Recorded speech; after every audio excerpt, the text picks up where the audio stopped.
तो हम हिंदी के ऑथर, कविताएं, उनकी कहानियाँ कौन कौन सी हैं, वो सारी चीज़ें करने वाले हैं इस सीरीज में। तो सबसे पहले स्टार्ट करते हैं हिंदी कहानी का विकास प्रेमचंद्र युग से। ठीक है। तो प्रेमचंद्र का मूल नाम नवाब राय था। नवाब राय की प्रथम कहानी इसकी दुनिया वो चुप्पे वतन, ठीक है, शीर्षक से अप्रैल 1908, ठीक है, जमाना से प्रकाशित हुई है ये। नवाब राय की का प्रथम कहानी संग्रह सोजे वतन सन 1908 जमाना प्रेम कानपुर से प्रकाशित हुआ।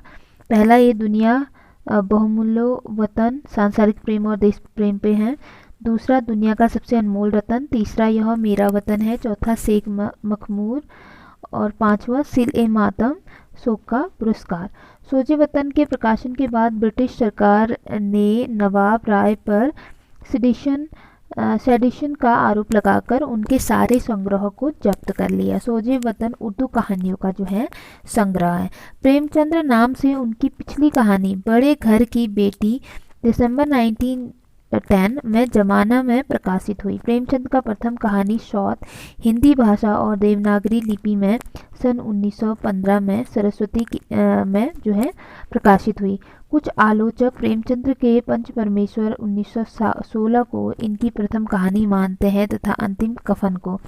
प्रेमचंद्र के प्रमुख कहानी संग्रह निम्न है। देखो, सप्त सरोज 1917 में आई, नवनिधि 1917 में, प्रेम पूर्णिमा 1918 में, प्रेम पच्चीसी 1923 में, प्रेम प्रसून 1924 में, प्रेम द्वादशी 1926 में, प्रेम प्रतिमा 1926, प्रेम प्रतिज्ञा 1929, प्रेम चतुर्थी 1929, प्रेम कुंज 1930, सप्त सुमन 1930, कफन 1936 में आई। ठीक है।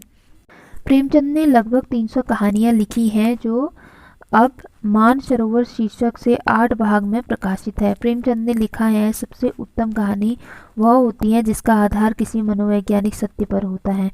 प्रेमचंद को कहानी सम्राट कहा जाता है। प्रेमचंद की प्रसिद्ध कहानियां काल क्रमानुसार निम्न है। ठीक है। नमक का दरोगा 1913 में आई। ठीक। सज्जनता का दंड 1916 में, ईश्वरीय न्याय 1917 में, दुर्गा का मंदिर 1917 में, बूढ़ी काकी 1920 में, शांति 1921 में, सवाशेर गेहूं 1924 में, शतरंज के खिलाड़ी इसके बाद मुक्ति मार्ग 1924 में, मुक्तिधन 1924 में, सौभाग्य के कोड़े 1924 में, दो सखियां 1928 में, अलग्योजा 1929 में, और पूस की रात 1930 में, ये काफ़ी फेमस है इनकी, समर यात्रा 1930 में, और पत्नी से पति 1930 में। ठीक। इसके बाद है सदगति 1930 में, दो बैलों की कथा, ये भी काफ़ी फेमस है इनका। 1931 में होली का उपहार, फिर ठाकुर का कुआं 1932 में, ईदगाह 1933 में, नशा 1934 में, बड़े भाई साहब 1934 में, कफन 1936 में।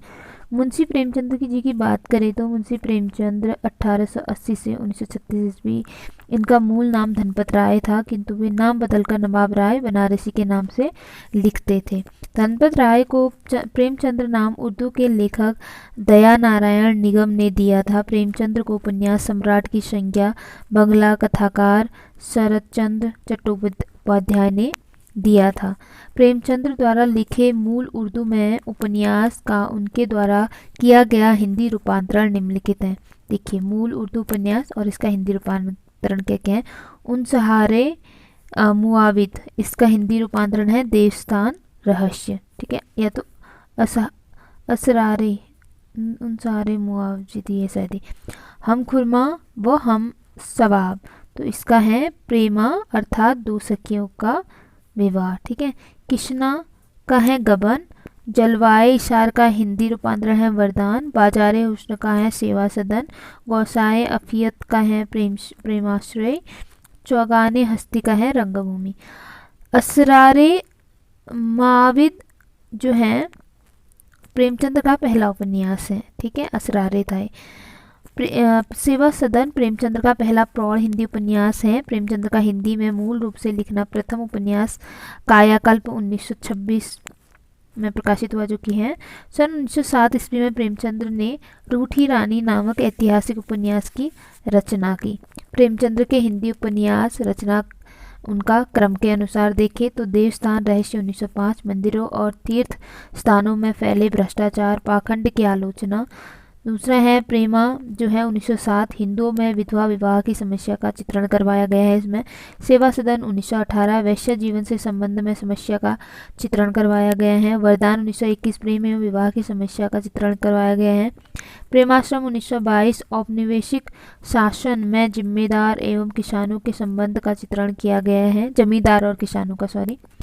रंगभूमि 1925, औद्योगिकरण के दोष, पूंजीवादियों की शोषण नीति, अंग्रेजों के अत्याचार एवं भारतीय शिक्षितों की चरित्रहीनता का विश्लेषण व चित्रण किया गया है। कायाकल्प 1926, पुनर्जन्म की धारणा पर समाज सेवा, राजा के अत्याचार, विलास एवं सच्चे प्रेम का चित्रण करवाया गया है।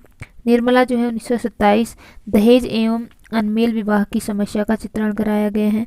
गबन 1931, मध्यवर्गीय जीवन की असंगति का यथार्थ मनोवैज्ञानिक चित्रण कराया गया है। कर्मभूमि 1933, हिंदू मुस्लिम एकता, अछूतोद्धार एवं दलित किसानों के उत्थान की कथा है इसमें।